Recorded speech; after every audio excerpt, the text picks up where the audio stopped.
Bapak Ibu, hidup ini kan silih berganti.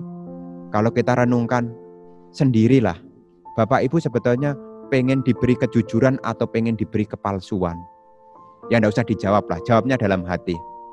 Ya, Bapak Ibu, ketika ada kebohongan tersampaikan kepada Anda, kemudian Anda mengetahui kalau Anda dibohongi, bagaimana suasana hati Anda?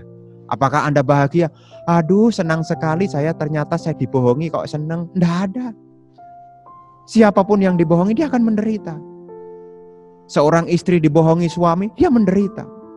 Seorang suami dibohongi istri, dia menderita. Seorang sahabat dikhianati, dia menderita.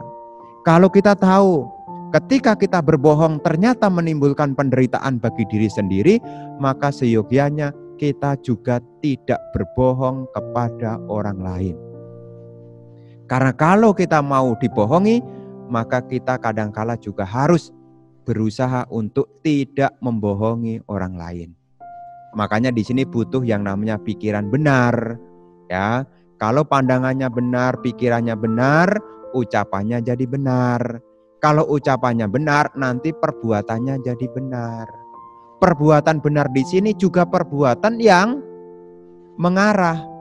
Seseorang yang punya perbuatan benar, kenapa orang itu melakukan perbuatan benar? Karena dia tahu, kalau saya melakukan perbuatan salah, saya akan menimbulkan penderitaan.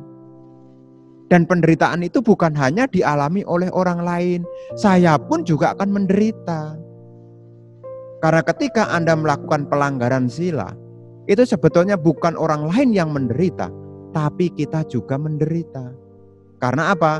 Karena di dunia ini ada hukum yang namanya hukum perbuatan. Apa yang dilakukan itulah yang akan dipetik. Makanya di sini sebisa mungkin para umat Buddha dimanapun berada, sebisa mungkin jagalah perbuatannya. Supaya apa? Penderitaannya tidak bertambah. Nah, ini punya perbuatan benar. Perbuatan benar ini ya sehubungan dengan praktek sila. Selain itu, ya milikilah penghidupan yang benar. Ya sebisa mungkin ya tidak tipu menipu, ya. Milikilah penghidupan yang benar.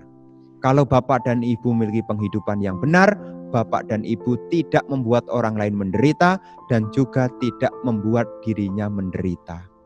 Kadangkala ya saya tidak perlu menjabarkan apa penghidupan yang salah, karena Bapak dan Ibu juga sudah mengetahui penghidupan yang bertentangan dengan aturan negara, yang bertentangan dengan aturan sosial, itu dikenal sebagai penghidupan yang salah.